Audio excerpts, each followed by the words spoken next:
It was the first day and everyone seemed busy doing something useful, so I decided to start working on the base right away.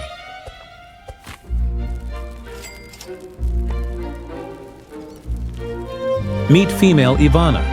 I noticed she was not doing much, so I kindly asked her to work harder. Her response was full of attitude and not very promising. There was no need for things to escalate, so I decided to forgive her. I kept working hard, gathering logs and buying log walls to build up the base. My teammates had been exploring the map, securing a future for themselves. It was day 6, and everything was going fine, until suddenly we had our first casualty. It was female Ivana, and her death left me deeply worried. I kept asking if she was all right or hungry, but her response was devastating. She wanted to quit, revealing her true colors from the very start. I was already on my way to save her when she started whining that no one had come to help, even though it had been less than 20 seconds since her death. Truly infuriating. I had made up my mind to simply accept that she would quit, but then someone revived her. By day 11, female Pen suggested that someone should build a base, unaware that I had been preparing to do it all along. Ivana, the female with the attitude who had done nothing but die and whine, now wanted to be the one in charge of building. But that was simply not going to happen. I was ready to start building and decided to create a unique design.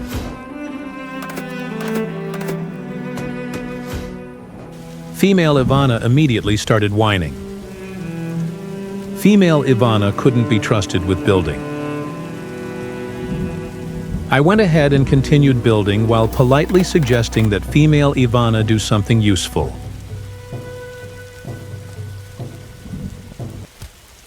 That night, the cultists attacked us while female Ivana continued whining. Despite the chaos, no one died that night, and I resumed my work the next morning.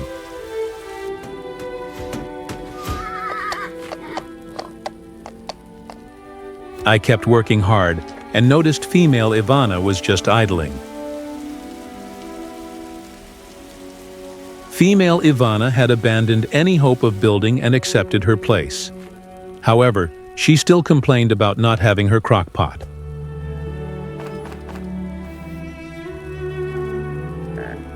Night was approaching when suddenly Hobbes died.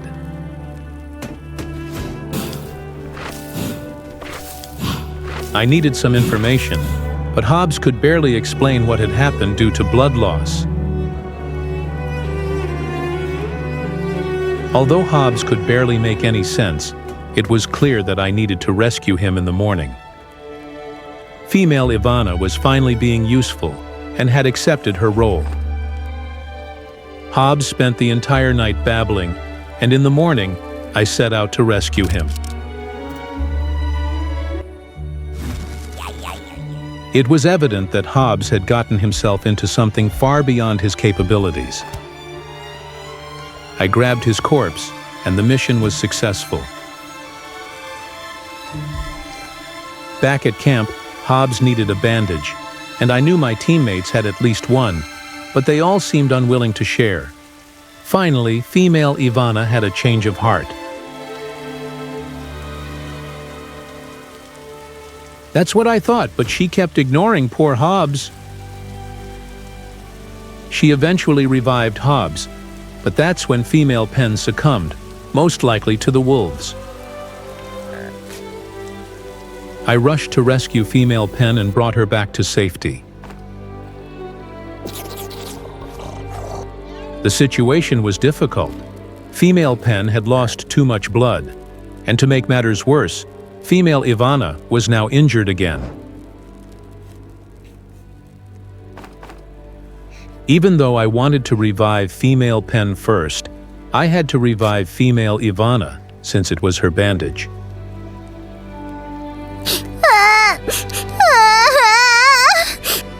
Female Pen was in agony and needed urgent medical attention. The poor thing blamed her blood loss on something else. I ventured into the volcanic biome to find bandages, and was fortunate to find 2.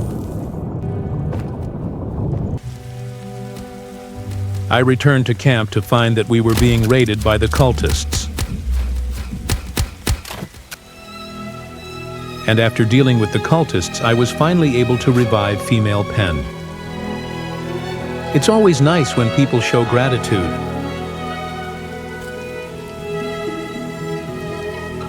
It was day 35, and both female Ivana and female Fativa began fighting each other over the crockpot.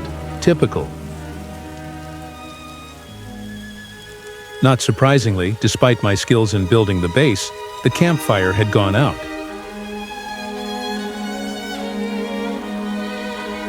But anything is possible with teamwork, and we managed to revive the fire just in time for the night. The base was almost complete, and we were all alive. Who could ask for more? Except that Fativa disconnected that night.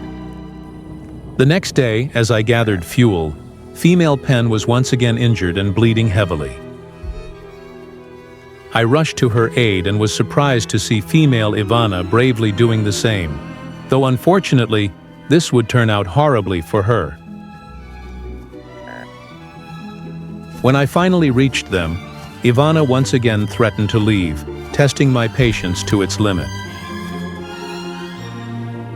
As I patched her up, Female Pen felt the need to tell me about her bleeding issues.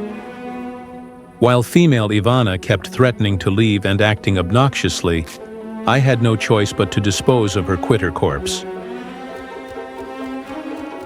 Bloody Female Pen was once again grateful.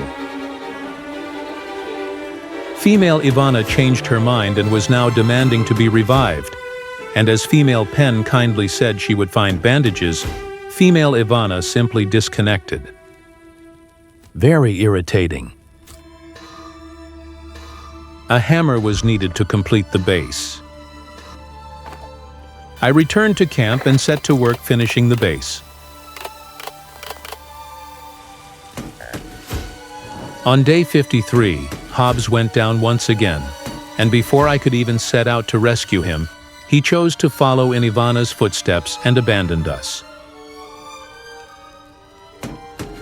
I had finally completed the base, and only bloody Female Pen and I remained. On the rainy morning of day 59, I set out to gather scrap and materials for the base.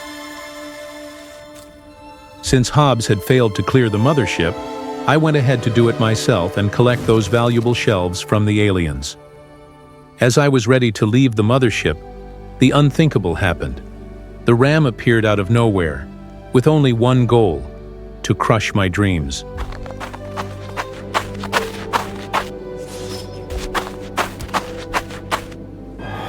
I tried and tried, but in the end, the teleporter failed me, and I met my end.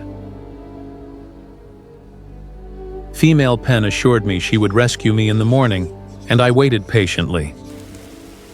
The fire was out again, which was terrible news. Things seemed hopeless. Female Pen was still trying to figure out where I was. She said she'd need a map before she could rescue me. It was at that moment I knew the journey was coming to an end. Female Pen finally ran out of blood, bringing this journey to an end. Period.